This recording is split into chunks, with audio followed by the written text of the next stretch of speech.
एक समय स्वर्गलोक में इस बात पर विवाद छिड़ गया कि 9 ग्रहों में सबसे बड़ा कौन है। यह विवाद इतना आगे चला गया कि यह एक युद्ध की स्थिति बन गई। इस बात के निष्कर्ष पर पहुंचने के लिए सभी देवता देवराज इंद्र के पास पहुंच गए। उन्होंने कहा, हे देवराज, अब आप ही निर्णय करें कि हम सब में सबसे बड़ा कौन है। देवताओं द्वारा पूछे गए सवाल से देवराज इंद्र उलझन में पड़ गए। इंद्रदेव ने कहा कि मैं इस प्रश्न का उत्तर नहीं दे सकता, मैं असमर्थ हूँ। इस सवाल का जवाब पाने के लिए वह सभी पृथ्वी लोक में उज्जैनी नगरी के राजा विक्रमादित्य के पास गए। राजा विक्रमादित्य के महल पहुंचकर सभी देवताओं ने प्रश्न किया। इस पर राजा विक्रमादित्य भी असमंजस में पड़ गए। वे सोच रहे थे कि सभी के पास अपनी अपनी शक्तियां हैं, जिसके चलते वो महान हैं। अगर किसी को छोटा या बड़ा कहा गया तो उन्हें क्रोध के कारण काफ़ी हानि हो सकती है। इसी बीच राजा को एक तरीका सूझा। उन्होंने 9 तरह की धातु बनवाई, जिसमें स्वर्ण, रजत, कांसा, ताम्र, सीसा, रांगा, जस्ता, अब्रक व लोहे शामिल थे। राजा ने सभी धातुओं को एक एक आसन के पीछे रख दिया। इसके बाद उन्होंने सभी देवताओं को सिंहासन पर बैठने के लिए कहा।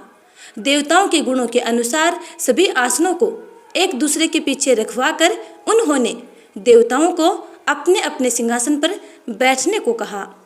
जब सभी देवताओं ने अपना अपना आसन ग्रहण कर लिया, तब राजा विक्रमादित्य ने कहा, इस बात का निर्णय हो चुका है, जो सबसे पहले सिंहासन पर बैठा है वही बड़ा है। यह देखकर शनि देवता बहुत नाराज हुए। उन्होंने कहा, राजा विक्रमादित्य, यह मेरा अपमान है। तुमने मुझे सबसे पीछे बिठाया है, मैं तुम्हारा विनाश कर दूंगा। तुम मेरी शक्तियों को नहीं जानते हो।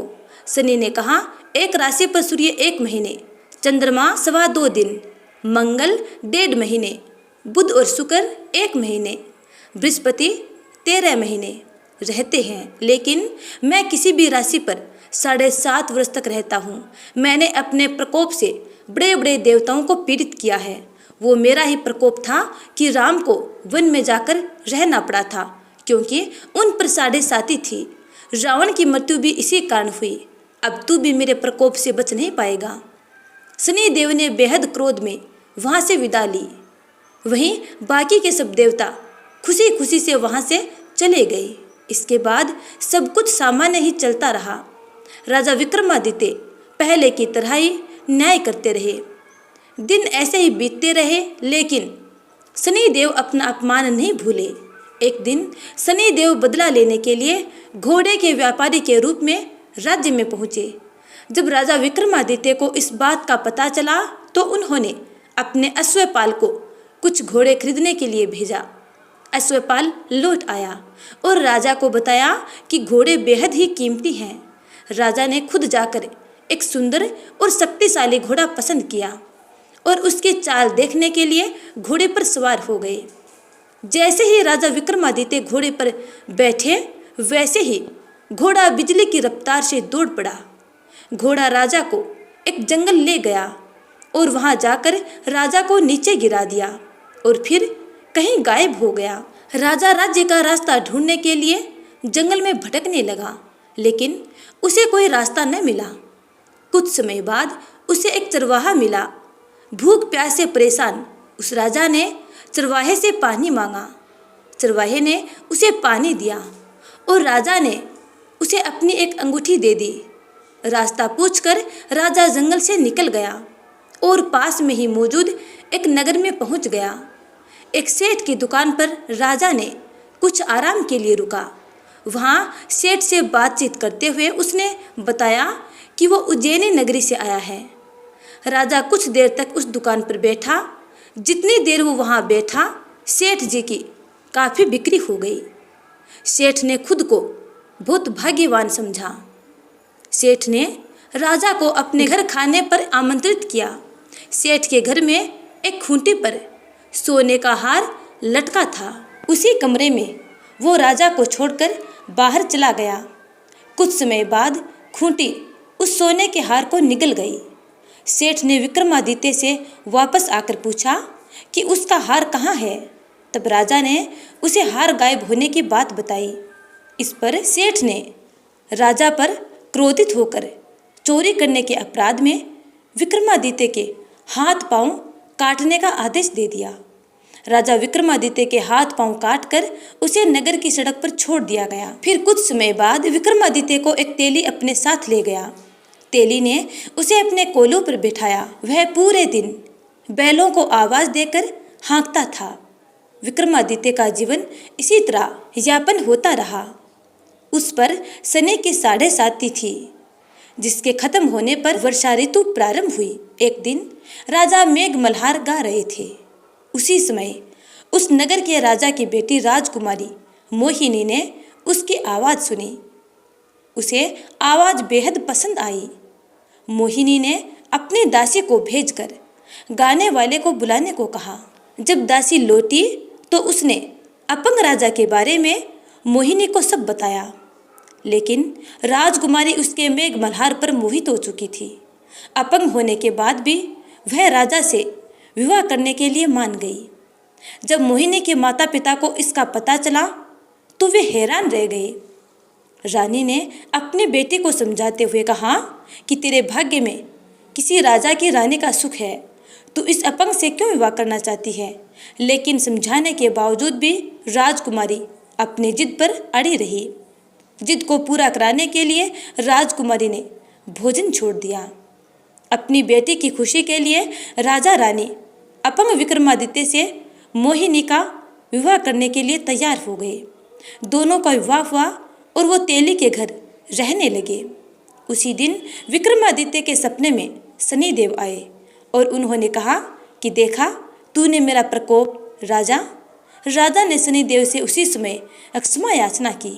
उन्होंने कहा कि जितना दुख आपने मुझे दिया है उतना किसी और को मत देना। इस पर शनिदेव ने कहा, राजा मैं तुम्हारी प्रार्थना स्वीकार करता हूँ। जो कोई व्यक्ति मुझे पूजेगा, व्रत करेगा और मेरी कथा सुनेगा अथवा अन्य को सुनाएगा, उस पर मेरी कृपा दृष्टि बनी रहेगी।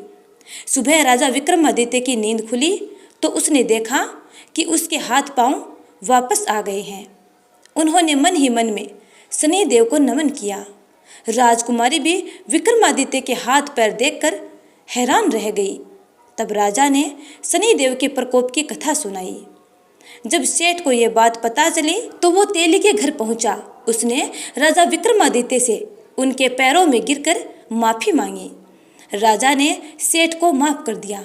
सेठ ने राजा से उसके घर जाकर भोजन करने के लिए कहा। भोजन करते हुए अचानक से खूंटी ने हार उगल दिया, जिसने पहले निगल लिया था। अब सेठ जी ने भी राजा विक्रमादित्य से निवेदन किया कि आप मेरी बेटी से विवाह कर लो। राजा विक्रमादित्य मान गए और उसके बाद सेठ ने अपनी बेटी का विवाह राजा विक्रमादित्य के साथ कर दिया और उन्होंने उन्हें स्वर्ण आभूषण, धन आदि देकर राजा के साथ अपनी बेटी को विदा कर दिया। राजा विक्रमादित्य अपनी दोनों पत्नियों यानी राजकुमारी मोहिनी और सेठ की बेटी के साथ अपने राज्य उज्जैनी पहुँचे। सभी ने उनका स्वागत किया। इसके बाद राजा विक्रमादित्य ने पूरे राज्य में घोषणा करते हुए कहा कि आज से शनिदेव सब देवों में सर्वश्रेष्ठ माने जाएंगे। साथ ही शनिदेव का व्रत करें और व्रत कथा अवश्य श्रवणपान करें। यह देखकर शनिदेव बहुत खुश हुए।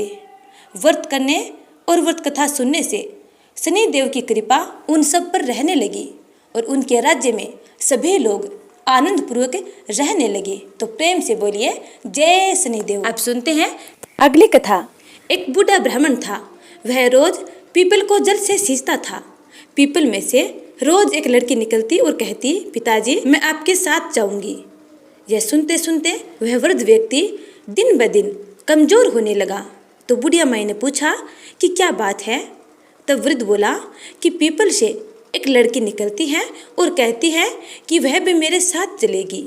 बुढ़िया बोली, कल उस लड़की को ले आना। जहाँ 6 लड़कियाँ हमारे पास हैं वहीं 7वीं लड़की और सही। अगले दिन वृद्ध व्यक्ति उस लड़की को घर ले आया। घर लाने के बाद बूढ़ा ब्राह्मण आटा मांगने गया तो उसे पहले दिनों की अपेक्षा आज ज़्यादा आटा मिला था। जब बुढ़िया वह आटा छानने लगी तो लड़की ने कहा, लाओ माँ, मैं छान देती हूँ। जब वह आटा छानने बैठी तो परात भर गई। उसके बाद माँ खाना बनाने जाने लगी तो लड़की बोली कि आज रसोई में मैं जाऊँगी। तो बुढ़िया माई बोली कि ना, तेरे हाथ जल जाएंगे। लेकिन लड़की नहीं मानी और वह रसोई में खाना बनाने के लिए चली गई। तो उसने तरह तरह के 3600 व्यंजन बना डाले और आज सभी ने भरपेट खाना खाया। इससे पहले वे लोग आधा पेट भूखा रहते थे। रात हुई तो बुढ़िया का भाई आया और कहने लगा कि दीदी, मैं तो खाना खाऊंगा। बुढ़िया माई परेशान हो गई कि अब खाना कहाँ से लाएगी। लड़की ने पूछा कि क्या बात है माँ। उसने कहा कि तेरा मामा आया है और रोटी खाएगा, लेकिन रोटी तो सबने खा ली है, अब उसके लिए कहाँ से लाऊंगी। लड़की बोली कि तू चिंता मत कर, मैं बना दूंगी। और वह रसोई में गई और मामा के लिए 3600 व्यंजन बना डाले। मामा ने भरपेट खाना खाया और कहा भी कि ऐसा खाना इससे पहले उसने कभी न खाया। बुढ़िया ने कहा कि भाई, तेरी पावनी भांजी है, उसी ने बनाया है। शाम हुई तो लड़की बोली कि माँ, चौका लगा के चौके का दिया जला देना, कोठे में मैं सोऊंगी। बुढ़िया माई बोली कि ना बेटी, तू डर जाएगी। लेकिन वह बोली कि ना, मैं नहीं डरूंगी, मैं अंदर कोठे में ही सोऊंगी। वह कोठे में ही जाकर सो गई। आधी रात को लड़की उठी और चारों ओर अपनी आंखों की दृष्टि डाली तो धन ही धन हो गया। वह बाहर जाने लगी तो एक बूढ़ा ब्राह्मण सो रहा था। उसने देखा तो कहा कि बेटी, तू कहाँ चली। लड़की बोली कि मैं तो दरिद्रता दूर करने आई थी, अगर तुम्हें दूर करवानी है तो करवा लो। और उसने उस वृद्ध व्यक्ति के घर में भी देखा तो उसके घर में भी चारों ओर धन ही धन हो गया। सुबह सवेरे सब उठे तो लड़की को ना पाकर उसे ढूंढने लगे कि पावनी बेटी कहाँ चली गई। बूढ़ा ब्राह्मण बोला कि वह तो लक्ष्मी माता थी, जो तुम्हारे साथ मेरी दरिद्रता भी दूर कर गई।